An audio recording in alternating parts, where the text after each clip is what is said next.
Hello. So today I will teach how to solve this quadratic equation, and answer must be given in 3 decimal places. Okay, so we start. In this question here we have to expand first. So this will become 2x squared minus 5x equals to 2x minus 1. The term 2x minus 1 over here we have to bring to your left. So therefore we have here 2x squared minus 5x. This is positive 2 become negative 2 when you cross over the equal sign.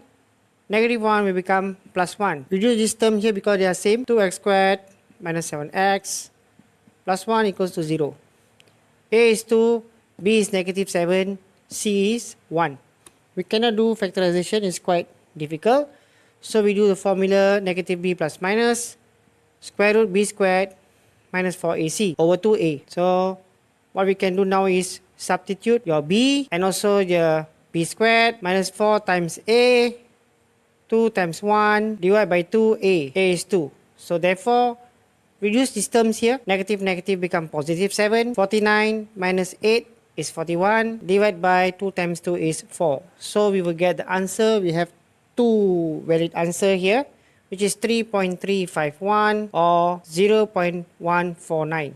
These are the answer that we get in 3 decimal places. I hope you learned something from this video. Take care. Bye-bye.